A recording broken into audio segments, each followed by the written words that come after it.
ગુજરાતી નિબંધ આજના વિદ્યાર્થીની મૂંઝવણો.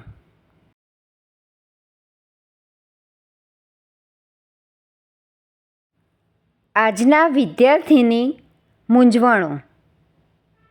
બાળકને 3 વર્ષની ઉંમરે શાળામાં દાખલ કરવામાં આવે છે ત્યારથી તેની વિદ્યાર્થી અવસ્થા શરૂ થાય છે. વિદ્યાર્થી કાળમાં વિદ્યાર્થીનું લક્ષ્ય જીવનલક્ષી વિદ્યા મેળવવાનું છે.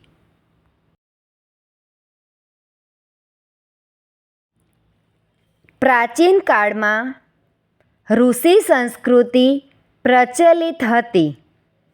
બાળક ગુરુને ઘેર રહીને વિદ્યા મેળવતો.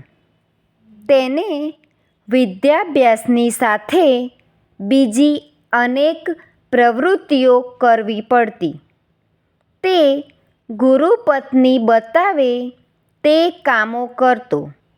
જંગલમાં લાકડા લેવા જતો, ગાયો ચરાવતો અને ભિક્ષા માગી લાવતો. ગુરુ અને ગુરુપત્ની તેને પોતાના વહાલા દીકરાની જેમ રાખતા.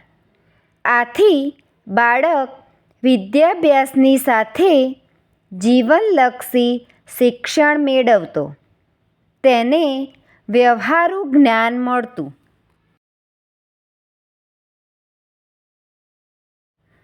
આજની શિક્ષણ પદ્ધતિ વિદ્યાર્થીને જીવનલક્ષી શિક્ષણ આપતી નથી.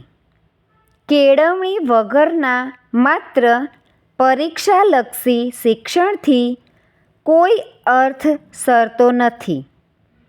સાચી કેળવણી વિદ્યાર્થીને આદર્શ માનવ બનાવે છે. કેવળ પરીક્ષાલક્ષી શિક્ષણ વિદ્યાર્થીને પૈસાલક્ષી યંત્ર બનાવે છે.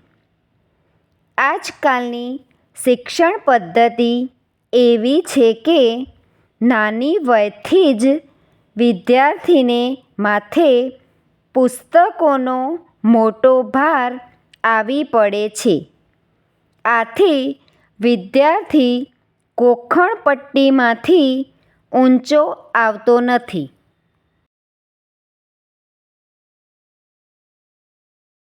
આજનું શિક્ષણ પરીક્ષાલક્ષી છે. દરેક ક્ષેત્રમાં ટકાવારીનું મહત્ત્વ ઘણું વધી ગયું છે. આથી વિદ્યાર્થીનું એક જ લક્ષ્ય હોય છે પરીક્ષામાં ઊંચી ટકાવારી મેળવવી. પરીક્ષામાં ઊંચી ટકાવારી મેળવવાની તેને સતત ચિંતા રહ્યા કરે છે. તે માટે તે અનેક પ્રકારના પ્રયત્નો કરે છે. તે શાળાના શિક્ષણ ઉપરાંત ખાનગી વર્ગમાં જાય છે કે ટ્યુશન રાખે છે.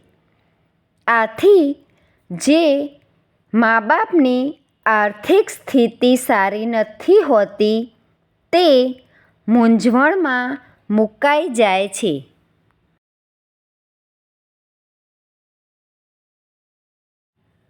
વળી કેટલાક મા-બાપ પોતાના સંતાનની ક્ષમતા કે રુચિ ન હોવા છતાં તે દાક્તર કે ઇજનેર બને તેવી અપેક્ષા રાખતા હોય છે.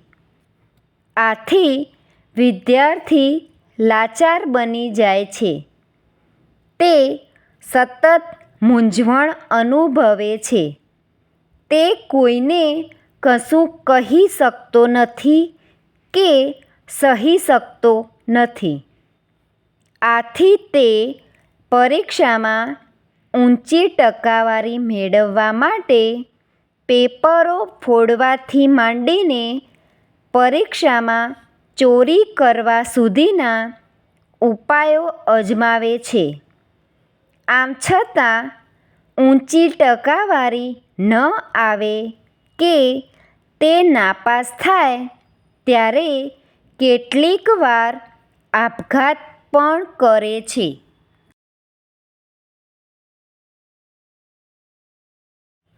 વિદ્યાર્થી અભ્યાસ પૂરો કર્યા પછી પણ અનેક મૂંઝવણો અનુભવે છે.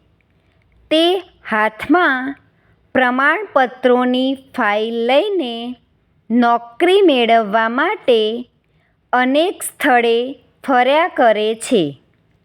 પરંતુ મોટાભાગના વિદ્યાર્થીઓને નિરાશા જ સાંપડે છે.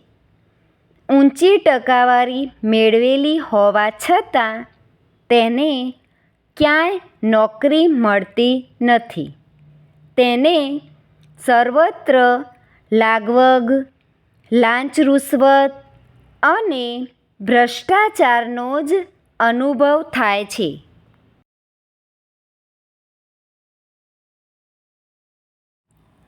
સામાન્ય ગુણવત્તા ધરાવતા ઉમેદવારને લાંચ અને લાગવગના જોરે નોકરી મળી જાય છે. જ્યારે ઊંચી ગુણવત્તા ધરાવતા પણ લાંચ અને લાગવગ વગરના ઉમેદવારને ક્યાંય નોકરી મળતી નથી. આથી તેને પોતાના જીવન અને જગત પર ધૃણા થાય છે. તેની સ્થિતિ ધોબીના કૂતરા જેવી થાય છે. તે મજૂરી કરી શકતો નથી અને તેને વ્હાઇટ કોલર જોબ મળતી નથી. વળી તેને માથે ઘર સંસાર ચલાવવાની જવાબદારી આવી પડે છે. આજની શિક્ષણ પદ્ધતિ જીવનલક્ષી, વ્યવહારલક્ષી અને વ્યવસાયલક્ષી બને તો જ વિદ્યાર્થીની આ બધી મૂંઝવણો ઓછી થાય.